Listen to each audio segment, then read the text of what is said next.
City news के प्रायोजक हैं water valley NH28 Sherpur Muzaffarpur. नमस्कार, स्वागत है आपका सिटी न्यूज में। मैं कोमल आनंद आपको तमाम खबरों से करवाऊंगी रूबरू। खबरों की ओर बढ़ने से पहले आइए एक नजर डालते हैं आज की सुर्खियों पे। हेडलाइन के प्रायोजक हैं आवासीय उज्जवल विद्यापीठ। बच्चों के भविष्य के लिए एक कदम हमारे साथ बढ़े। कई गंभीर मामलों में 6 वर्षों से फरार चल रहे 2 अपराधी को तुर्की थाना की पुलिस ने किया गिरफ्तार। जिला भाजपा द्वारा 25वें कारगिल विजय दिवस पर पूर्व सैनिकों को किया गया सम्मानित। और स्मार्ट सिटी द्वारा बनाए गए एक और सड़क फिर धंसा, जनप्रतिनिधि और अधिकारी ने साधी चुप्पी। ये थी आज की सुर्खियां। अब खबरें विस्तार से। तुर्की थाना की पुलिस ने 6 वर्षों से फरार चल रहे 2 शातिर अपराधियों को गिरफ्तार कर जेल भेजा। तुर्की थाना की पुलिस गंभीर कांडों में 6 वर्षों से फरार चल रहे 2 अपराधियों को गिरफ्तार कर लिया। दरअसल तुर्की थाना क्षेत्र के मनरिया पुल के पास पति पत्नी इलाज कराने जा रही थी, तभी मनरिया पुल के पास अपराधियों द्वारा लूटपाट की गई, जिसमें महिला गंभीर रूप से घायल हो गई और उसे अस्पताल में भर्ती कराया गया। अस्पताल में इलाज के दौरान मौत हो गई। इसके अलावा 2 अपराधी कई गंभीर कांड किए थे और 6 वर्षों से फरार चल रहे थे। SDPO 2 ने बताया कि गिरफ्तार अपराधी कई गंभीर मामलों में फरार चल रहे थे। पुलिस को काफी दिनों से इनको तलाश कर रही थी। बढ़िया पुलिस अधीक्षक महोदय के निर्देश में कि पुराने जो भी कांड हैं जिसमें अपराध करने फरार चल रहे हैं उनकी गिरफ्तारी के लिए अभियान चलाने का निर्देश प्राप्त हुआ। उन्हीं के निर्देशन में कुछ सूचना के आधार पर पिछले करीब 6 वर्षों से फरार चल रहे अभियुक्त के कुछ सूचना मिला कि चरकोरिया कोर्ट में वो एक मरी है, मरी में वो रात को खड़े हुए हैं और जाने पर मिल सकते हैं। और कुछ सूचना के आधार पर ही थानाध्यक्ष तुर्की पुलिस अफसर हैं तुर्की थाना के दलबल के साथ वहाँ पर रेड किया, जो दोनों को उसी पर चौर से 5:30 बजे सवेरे आज गिरफ्तार किया गया। जब इनसे पूछताछ किया गया तो ये अपने एक नाम बताए ब्रजेश कुमार पिता मोहन सहनी, दूसरा मुकेश सहनी पिता शिवचंद्र सहनी, दोनों चरकोरिया के ही निवासी हैं और ये काफ़ी गंभीर केस में फरार चल रहे थे। एक तुर्की थाना कांड संख्या 396/18, जिसमें एक लूटपाट के क्रम में एक महिला को घायल हो गई थी और जिसके इलाज के क्रम में मृत्यु हो गई थी, इसमें भी दोनों फरार चल रहे थे। एक तुर्की थाना कांड संख्या 582/19, इसमें अपराध की योजना बनाते हुए ही बनाया जा रहा था, जिसमें अन्य अभियुक्त गिरफ्तार हुए थे और ये भी फरार चल रहे थे। और तुर्की थाना कांड संख्या 352/481/19 है, जिसमें CSC SBI का CSP चल रहा था, उसमें लूटपाट की घटना हुई थी, इसमें भी वांटेड थे। तुर्की थाना कांड संख्या एक और है 118/392 लूटपाट के क्रम में गोली मार के लूटपाट क्रम में, इसमें भी ये वांटेड थे। एक तुर्की थाना कांड से एक बार गिरफ्तार भी हुए थे, जिससे पुलिस रास्ता से भाग गए थे, इसमें भी वांटेड चल रहे थे। ये भी 2018 के है। एक और भी केस है, पुलिस के साथ झड़प हुई थी और उसमें पब्लिक प्रॉपर्टी को डैमेज किया गया था, इसमें भी फरार चले थे। इसके अलावा कुल मतलब ये अभी तक जो सत्यापन हुआ है 8 कांडों में, ये 1 2 8 कांडों में है, ये कुछ कांडों में 5 कांडों में ये फरार चल रहे थे गंभीर कांड में, और बिल्कुल जो मारपीट के कांड थे उसमें वो जमानत हुई। और तुर्की थाना द्वारा जो काफ़ी अच्छा काम किया गया है और जो दोनों को गिरफ्तार किया गया है और उन लोग को जो भी टीमें रेडिंग टीमें थी उच्च पुरस्कार से मनोबल को बढ़ाने के लिए अनुशंसा मेरा स्तर से की जाएगी। क्या गिरफ्तारी के वक्त वेतन भी इन लोगों के पास बरामद किया गया? वेतन बरामद नहीं हुई है और इनसे पूछताछ चल रही है।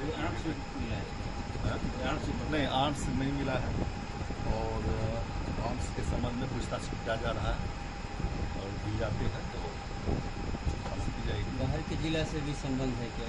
और निश्चित रूप से बाहर के जिला से भी संबंध है, क्योंकि यहाँ पर बॉर्डर के जिला है, आपके वैशाली जिला है, इस तरह से बगल का वैशाली है। किसी गैंग के साथ जुड़कर ये लोग अपराध करते हैं? हाँ, तो ये जो अपराध योजना बना रहे हैं या लूटपाट करते हैं एक गैंग के ही रूप में है और ये काफ़ी सक्रिय रहे हैं और इसके कार्यकलाप भी है बहुत संदिग्ध रही है, अभी भी चल रही है संदिग्ध मिठनपुरा स्थित एक निजी होटल के सभागार में कारगिल विजय दिवस समारोह का आयोजन किया गया। जिले के मिठनपुरा स्थित एक निजी होटल के सभागार में भाजपा युवा मोर्चा द्वारा कारगिल विजय दिवस समारोह का आयोजन किया गया, जिसमें भाजपा समेत भाजपा युवा मोर्चा के सभी सदस्य उपस्थित रहे। मौके पर भाजपा के प्रदेश महामंत्री जगन्नाथ ठाकुर ने बताया कि 26 जुलाई भारत के सैन्य इतिहास में एक गौरवशाली दिन है। कारगिल वह क्षेत्र है जहां भारत और पाकिस्तान सेना ने युद्ध किया और पड़ोसी देश के कब्जे से कारगिल द्रास क्षेत्र को आजाद कराया था। इस दिन भारतीय सेना ने पाकिस्तान के खिलाफ विजय गाथा लिखी। युद्ध के नायकों के बहादुरी और वीरता के लिए हम लोग उनको श्रद्धांजलि दे रहे हैं। आज इस अवसर पर हम लोगों ने पूर्व सैनिकों को और साथ ही जो कारगिल युद्ध में सम्मिलित हुए थे ऐसे सैनिकों को सम्मानित करने का काम भी किया है। साथ ही आज एक यहाँ पर संगोष्ठी का आयोजन किया गया है। इस संगोष्ठी में ऐसे छात्र भी उपस्थित हुए हैं जो उस कारगिल युद्ध को देखे नहीं थे। साथ ही आज भारतीय जनता युवा मोर्चा के द्वारा एक अभी इस कार्यक्रम के बाद शहीदों के याद में उनको श्रद्धांजलि देने के लिए एक मशाल जुलूस निकाला जाएगा और साथ ही जुब्बा सहनी की जो स्मारक स्थल है ये पार्क के गेट पे, वहाँ पर एक हम लोग अखंड दीप भी जलाने का काम करेंगे। जो 24 घंटे वो दीप जलेगा, आज जलाया जाएगा और कल तक इस दीप को जलाने का कार्यक्रम है। एक तरह से हम 20वां वर्षगांठ कारगिल युद्ध का जो विजय पताका भारतीय सेना ने फहराया, उसका आज 25वां वर्षगांठ भारतीय जनता पार्टी पूरे देश में मना रही है। और हम अपने देश के नौजवान जो हमारे सेना में हैं उन पर हम गर्व करते हैं कि विषम परिस्थिति में 1971 के युद्ध में हम पाकिस्तान को हराए थे, लेकिन 99 में जो युद्ध हुआ वो 71 के युद्ध से ज़्यादा विपरीत था, क्योंकि उस समय घुसपैठिए गलत ढंग से ऊपर चढ़ गए थे और हमारे सैनिक नीचे थे और इस तरह के युद्ध करने में काफ़ी कठिनाई होती है। फिर भी हमारे जाबाज सैनिकों ने भारत का विजय पताका फहराने का काम किया और स्वर्गीय अटल बिहारी वाजपेयी जी के नेतृत्व में हमने फिर से एक बार पूरे विश्व के अंदर अपना डंका बजाने का काम किया है। हम उन नौजवानों के शहीद को याद करते हुए और सबसे ज़्यादा बिहार के सैनिक उसमें शहीद हुए थे, हम अपने सभी देश के सैनिकों का श्रद्धांजलि करते हुए एक बार हम इस कारगिल युद्ध को वर्षगांठ मना रहे हैं, ताकि ये देश, हमारे सैनिक सजग रहेंगे, देश आगे बढ़ता रहेगा, देश सुरक्षित। दूसरी सोमवारी को कांवड़ियों की अत्यधिक भीड़ होने की संभावना को देखते हुए जिला प्रशासन ने चाक चौबंद व्यवस्था की। भगवान भोलेनाथ का प्रिय मास सावन का मुजफ्फरपुर के लिए काफी खास है। देवघर के बाद यह बिहार का पहला शहर है जहां गरीबनाथ धाम मंदिर में जलाभिषेक के लिए कांवड़ियों का जन सैलाब उमड़ता है। बिहार सहित देश के विभिन्न जगहों से भक्त यहां बाबा के जलाभिषेक के लिए पहुंचते हैं। भक्तों की पहली सोमवारी में आस्था को देखते हुए दूसरी सोमवारी में जिला प्रशासन ने कांवड़ियों को सुरक्षित जलाभिषेक की पूरी व्यवस्था की है। इस सोमवारी में पहली सोमवारी से ज्यादा भक्तों का जन सैलाब उमड़ने की उम्मीद है। हालांकि जिला प्रशासन की ओर से कांवड़ियों के ठहरने के लिए विभिन्न जगहों पर ठहराव स्थल बनाए गए हैं। हरी सभा से गरीबनाथ मंदिर और जिला स्कूल तक बैरिकेडिंग की गई है। जगह जगह स्वास्थ्य कैंप और स्थानीय संगठन द्वारा शिविर लगाया गया है। अधिकारियों की पूरी टीम भीड़ प्रबंधन और सुचारू व्यवस्था के संचालन में जुट गई है। कांवड़ियों के जिले में प्रवेश करने के साथ ही उन्हें जरूरी सुविधाएं जिला प्रशासन द्वारा प्रदान की जाएगी। कांवड़ियों को लेकर जिला प्रशासन के निर्देश पर स्वास्थ्य विभाग फकुली से गरीबनाथ मंदिर, मुशहरी और कुढ़नी में 22 मेडिकल टीम की तैनाती की गई है। इसमें 56 डॉक्टर और 150 पारा मेडिकल टीम की तैनाती की गई है। इसके अलावा कैंप में 10 एम्बुलेंस भी रखा गया है। कैंप में हर तरह की दवाई रखी गई है। शनिवार से सोमवार तक कैंप प्रभावी रहेगा। रामदयालु से गरीबनाथ मंदिर तक कांवड़ियों की भीड़ का सीसीटीवी से निगरानी किया जाएगा और अधिकारी इनकी मॉनिटरिंग करेंगे। कांवड़िया पथ पर ठहराव स्थल पर श्रद्धालुओं को किसी तरह की असुविधा नहीं हो, इसके लिए करीब 1 दर्जन से अधिक मजिस्ट्रेट तैनात किए गए हैं।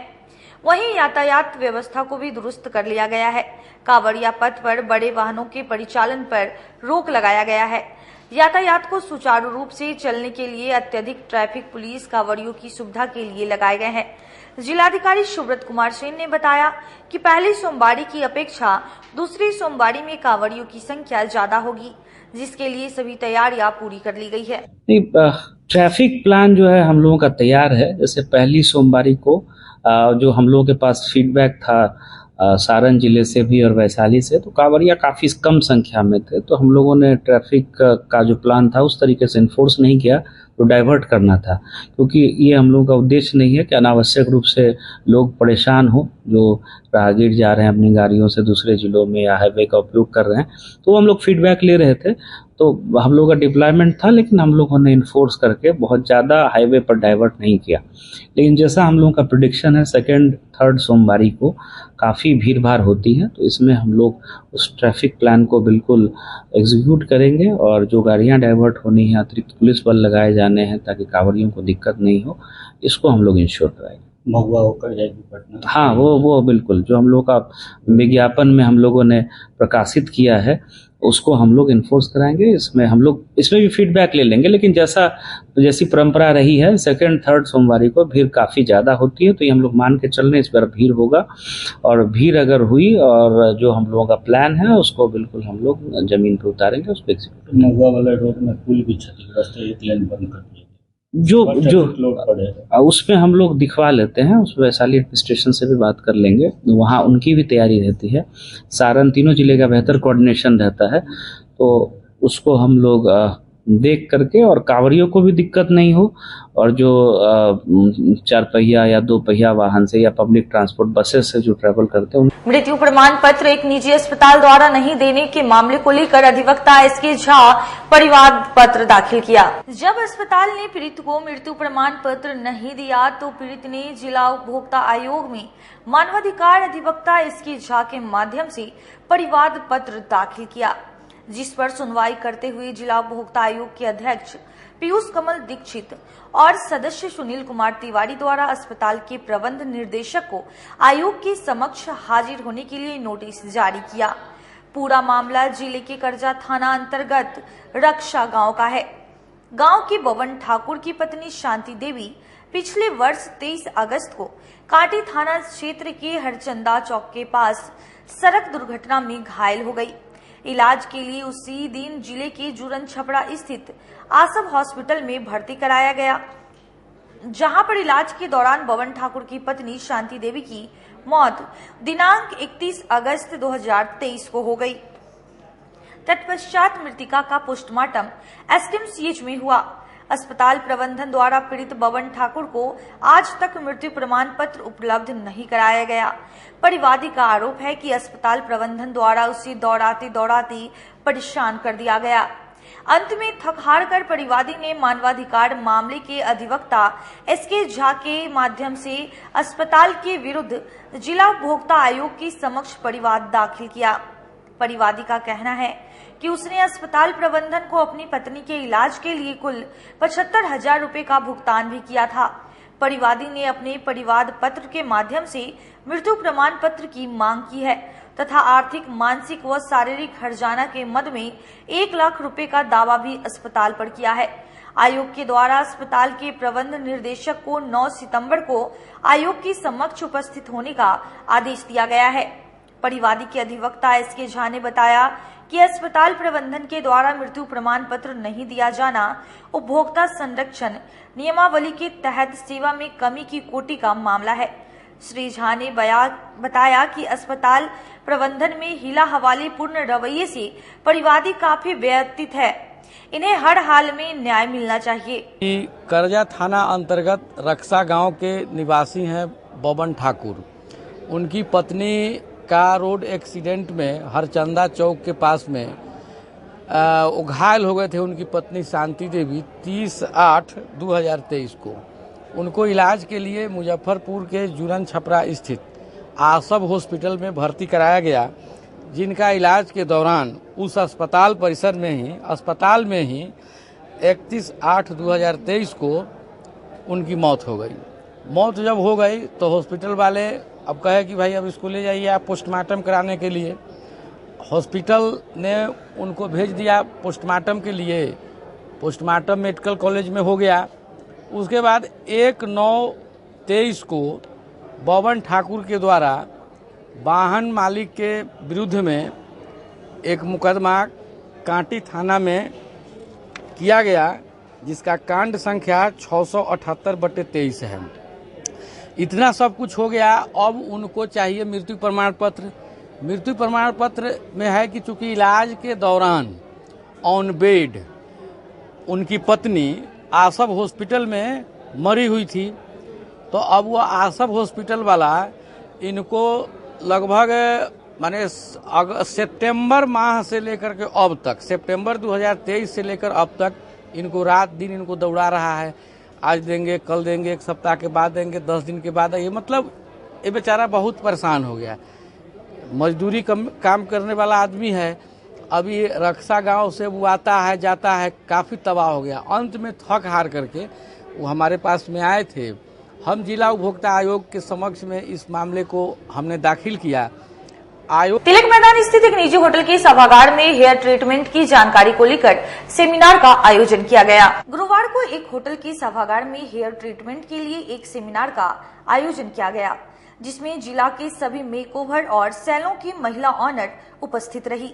सेमिनार का मुख्य उद्देश्य उन महिलाओं को प्रशिक्षण देना है जिनको बाहर जाकर प्रशिक्षण लेने में समस्याओं का सामना करना पड़ता है। आयोजनकर्ता ममता मिश्रा ने कहा, महिलाओं को जागरूक करना मुख्य उद्देश्य है। महिला जागरूक होगी तो अपने पैरों पर मजबूती से खड़ी रहेगी और बेहतर समाज का निर्माण होगा। क्या आप करवा रही हैं? नमस्कार, मैं ममता मिश्रा। आज मैं जो है ना हेयर ट्रीटमेंट का मतलब सेमिनार करवा रही हूँ यहाँ पे। तो जैसे कि मेरा मोटो ये है, जो लेडीज बाहर मतलब जाके दूर दराज जाके वो नहीं कर पा रही है कोर्स, तो मैं यहाँ पे ट्रेनिंग करवाती हूँ, क्योंकि उनका भी लाइफ अच्छा और यहाँ पे जो लोग भी उनसे ट्रीटमेंट ले वो भी अच्छे तौर पे उनको मिले। और यहाँ का सैलून भी मतलब सब लोग अच्छे काम करती हैं, क्योंकि सबका मैं ट्रेनिंग जो है। आपका मेन मोटो क्या है, मकसद क्या है? लोग मेरा मेन मकसद यही है क्या कि महिलाओं को जागरूक करना और उनका जो भी वो जैसे बाहर जाके नहीं कर पाती हैं तो यहाँ पे वो ट्रेनिंग लेके करती हैं। ये मुफ्त ट्रेनिंग दी जा रही है ना? ये हेयर ट्रीटमेंट हो रहा है यहाँ। अच्छा, और क्या क्या यहाँ पर सिखाया गया है? यहाँ पे आज hair treatment, SOS, thermo spa, मतलब हेयर ट्रीटमेंट हुआ है, हेयर स्टाइलिंग, हेयर कट, ये सब ट्रेनिंग ले रही हैं। कहाँ की महिलाएं आई हुई है? यहाँ पे सीतामढ़ी, लालगंज, पूसा, समस्तीपुर, मुजफ्फरपुर से सब जगह से लोग हैं। सभी मतलब ओके, सो बेसिकली हम लोग एक सेमिनार ऑर्गेनाइज किए हैं। ये ऑर्गेनाइजेशन जो हुआ है सेमिनार्स का, ये हमारे ममता जी है जो इन्होंने ये ऑर्गेनाइज किया। बेसिकली ब्यूटी से रिलेटेड कुछ भी होता है अपने मुजफ्फरपुर में, सो ममता जी यहाँ पे I know it's a very recognize fest जो ये सारी चीज़ें ऑर्गेनाइज करती है। सो हमारे ब्रांड के साथ भी ये मिलकर एक छोटा सा सेमिनार ऑर्गेनाइज किया गया है यहाँ पे जो मुजफ्फरपुर में हुआ है। ये बेसिकली क्या है, एक प्रोटीन ट्रीटमेंट है जो बालों को स्ट्रॉन्ग, हेल्दी और डैमेज रिपेयर करता है। जिस मुजफ्फरपुर स्मार्ट सिटी द्वारा बनाए गए एक और सड़क फिर धंसा, इस पर कोई कुछ बोलने वाला नहीं। चंद महीनों के अंदर मुजफ्फरपुर में स्मार्ट सिटी के तहत बने सड़क नाला निर्माण कार्य की गुणवत्ता की पोल खुलने लगी है, जहां 15 दिनों के अंदर ही सड़क में बड़े बड़े गड्ढे बनते दिखाई दे रहे हैं। ताजा मामला शहर के टावर स्थित यूवी टावर के निकट का है, जहां अहले सुबह सड़क धंस गई और बड़ा सा गड्ढा बन गया। इससे पहले महज कुछ दूरी पर GD मदर स्कूल के पास भी ऐसी ही एक घटना सामने आई थी। ऐसे में सड़कों की गुणवत्ता को लेकर लोग लगातार सवाल उठा रहे हैं। हर कुछ दिनों में सड़कें धंसती हुई दिखाई दे रही है। बारिश की वजह से सड़क मार्ग टूटकर क्षतिग्रस्त हो गई है, जिसके चलते राहगीरों व वाहन चालकों को आवागमन में काफी परेशानी का सामना करना पड़ रहा है। शहर में अब तक सड़क नाला का कार्य पूरा भी नहीं हुआ, उधर और नई सड़कें भ्रष्टाचारियों की भेंट चढ़ गई है। एक तरफ नीतीश सरकार ने मुजफ्फरपुर को मेट्रो सिटी बनाने की घोषणा कर रहे हैं, दूसरी तरफ शहर की सड़कें टूटी फूटी दिखाई देने लगी है। सड़क मार्ग पत्थरों की खान में तब्दील हो गई है। कमी नहीं है, हर जगह पे सिगरेट वाला गड्ढा खोल रहा है, वो नाला वाला गड्ढा खोल रहा है, पैटर्न वाला गड्ढा खोल रहा है, बिजली वाली का अलग गड्ढा बना रही है। एक रोड को 21 सप्ताह जाम कर दिया जा रहा है। इतना परेशानी होती है बच्चे को स्कूल जाने में या सरकारी जो भी हम लोग जॉब करते हैं उसके साथ बहुत कठिनाई का करना पड़ता है।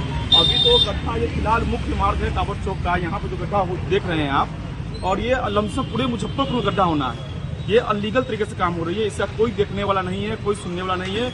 ये लोग जो स्मार्ट सिटी के जो 10 लोग हैं वो लोग मनमानी अपना काम कर रहे हैं। वो पता नहीं अभी फर्स्ट बारिश में यही स्थिति है। अभी देखिए सिकंदरपुर इलाके में गड्ढा है, कितने स्कूल के वाहन भी पलट गई, आदमी भी, बच्चे भी नुकसान हुआ। अब कुछ खतरा का वहाँ पे देखिए नहीं दिया हुआ है। और रोज स्मार्ट सिटी वाले के रोज काम होता है यहाँ सिकंदरपुर हर जगह। और देखिए कहीं ऊपर खबर है, वो लोग भरने का भी काम करे, कोई देखने वाला नहीं है। मैंने कि ऊपर से प्रशासन नहीं चाहिए। कुछ दिन पहले जीडी मदर के पास भी, स्कूल के पास भी ऐसा एक गड्ढा हो गया था, तो इस पे और रास्ते में भी होते आ रहे हैं क्या गड्ढा? अब वक्त हो चला एक छोटी सी ब्रेक का, जल्दी लौटेंगे, कहीं मत जाइए, देखते रहिए सिटी न्यूज मुजफ्फरपुर।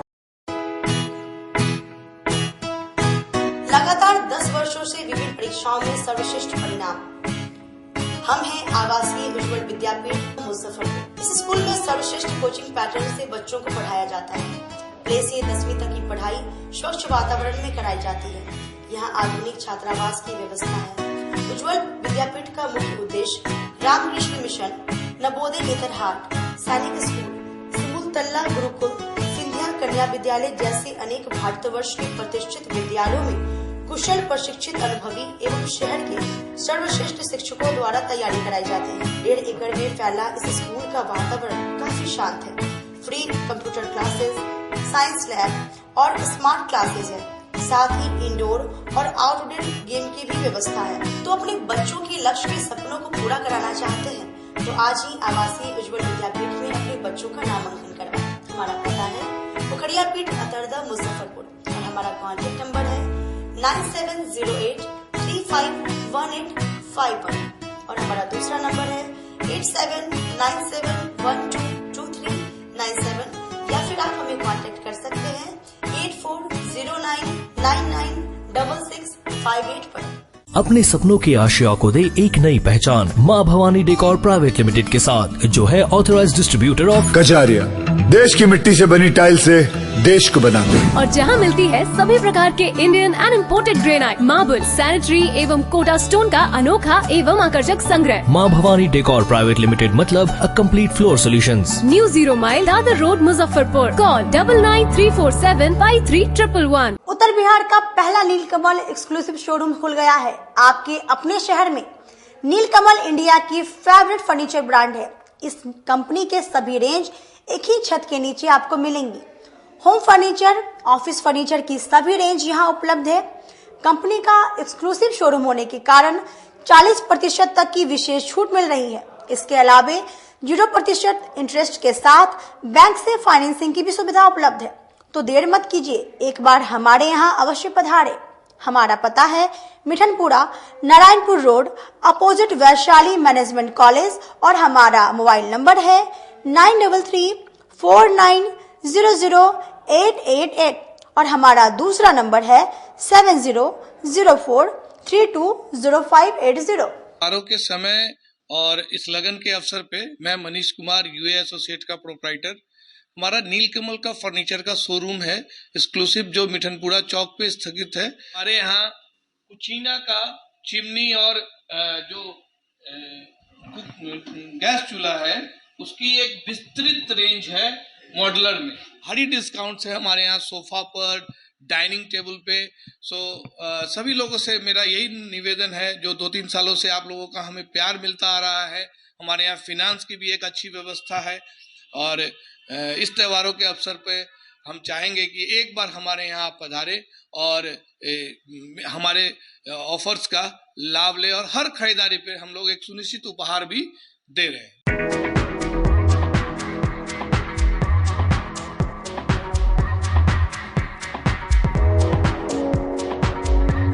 गर्मी में अपने पूरे परिवार के साथ मस्ती करना चाहते हैं तो चले आइए वाटर वैली में, जो कि कच्ची पक्की चौक से 2 किलोमीटर दूर शेखपुर NH के समीप स्थित है।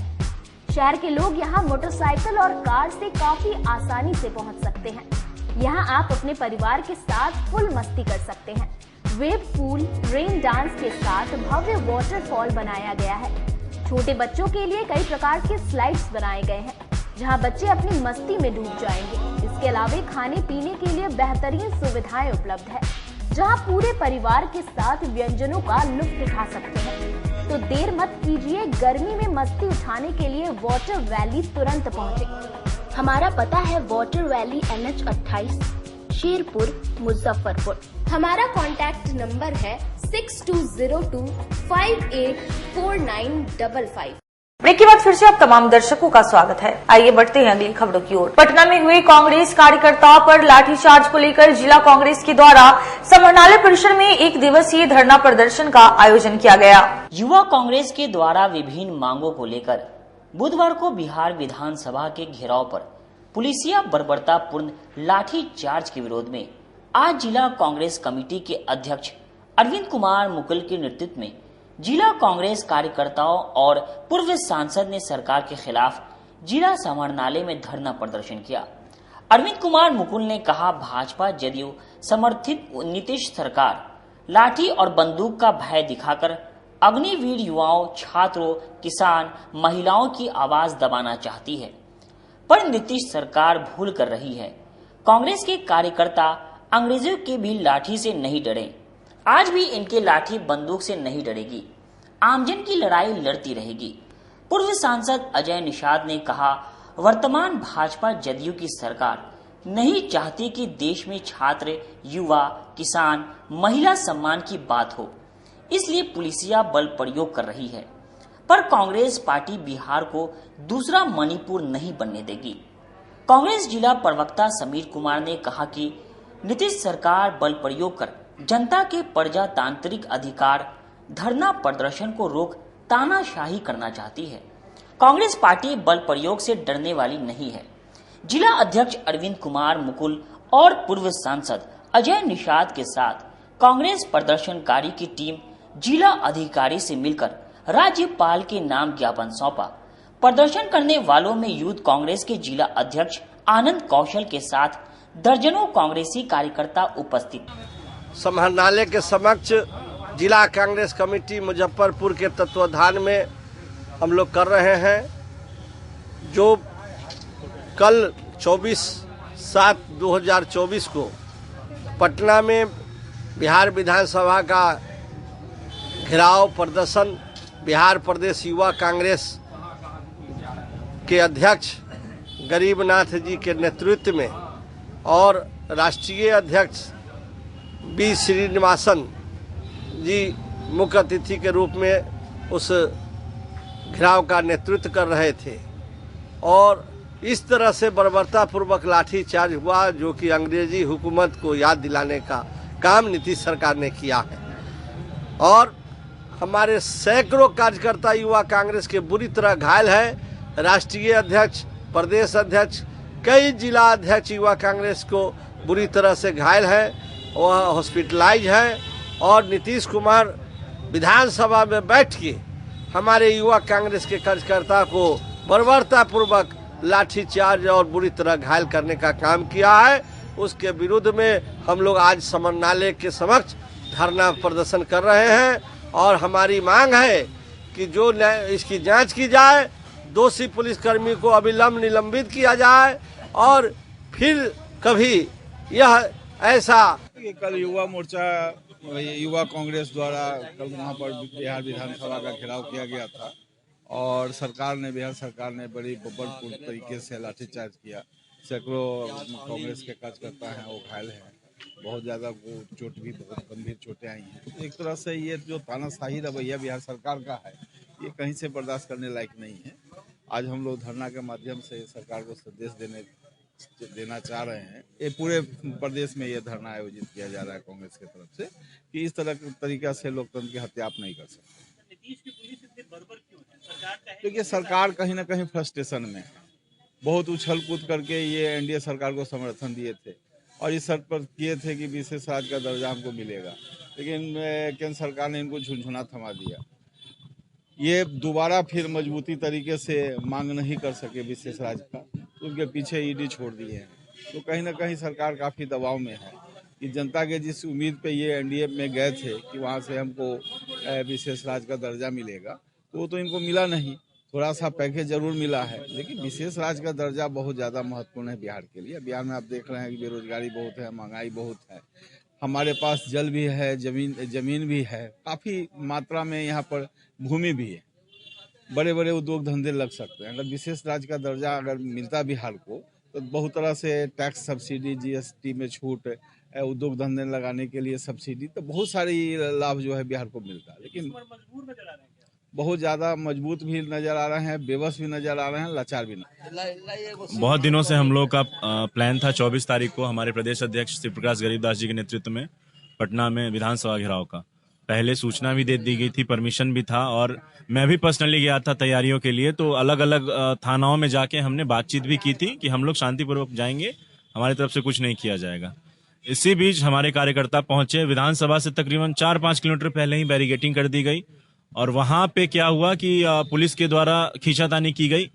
उसके बाद अचानक से, जैसे हम लोग दिल्ली में भी कितनी बार प्रदर्शन किए, दिल्ली पुलिस भी इतने बुरी तरीके से नहीं करती है, जो कि केंद्र की तानाशाही इतनी चरम पे है, उसके बावजूद भी दिल्ली पुलिस इतना तानाशाही रूप अख्तियार नहीं करती है। पटना की पुलिस मानो उनके अंदर जो है सो डायर और पता नहीं बटलर किसका भूत किसका आत्मा आ गया था, इस कदर मारने लगी लोगों को, आम कार्यकर्ताओं को, युवा कांग्रेस के जो साधारण कार्यकर्ता थे, गाँव से गए थे, हमारे साथ सैकड़ों साथी मुजफ्फरपुर से गए थे, मतलब खदेड़ कर मार रही थी। उसके बावजूद बहुत लोग डटे रहे, और इस दौरान हमारे राष्ट्रीय अध्यक्ष श्रीनिवास बीवी, जिसको ऑक्सीजन मैन ऑफ इंडिया कहा जाता है, जिन्होंने बिहार पुलिस की भी मदद की है, बिहार पुलिस की तरफ से भी ट्वीट आता था ऑक्सीजन पहुंचाने के लिए, और मैं गया हूं खुद, बिहार पुलिस के एक SI थे, उनके बेटे को ऑक्सीजन की जरूरत थी पहुंचाने, और उनके द्वारा इस कदर पीटा गया श्रीनिवास बीवी को। मेरे पास फुटेज है, वीडियोज है, आप चाहें तो मैं आपको प्रोवाइड करवा दूंगा, आप सबके पास है, सोशल मीडिया में भी है।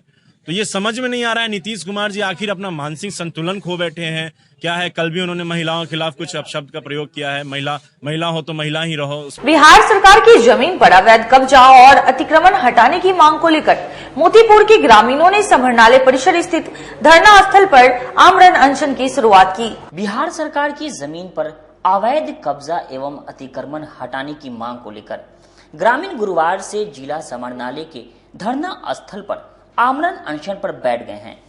अनशन पर बैठे ग्रामीण ने बताया कि मोतीपुर प्रखंड के हरपुर पंचायत अंतर्गत कुड़िया ग्राम दक्षिणी टोला माई स्थान के समीप बिहार सरकार की जमीन है, जिस पर कुछ असामाजिक लोगों ने अवैध रूप से कब्जा कर दिया है और उस पर मकान बनाने का कार्य शुरू कर दिया है। चूंकि आसपास का पूरा माहौल धार्मिक है, वहीं आसपास कई मंदिर भी है, इसलिए जब ग्रामीणों ने विरोध किया तो स्थानीय थाना व सीओ ने इस पर रोक लगा दिया। रोक लगाने के कुछ दिन बाद फिर से असामाजिक तत्वों के द्वारा मकान निर्माण शुरू कर दिया गया है, जिसकी शिकायत जब थाना व सीओ से की गई तो उन्होंने कोई रिस्पॉन्स नहीं लिया। मजबूरन हम लोगों को जिला अधिकारी के समक्ष अनशन पर बैठना पड़ा।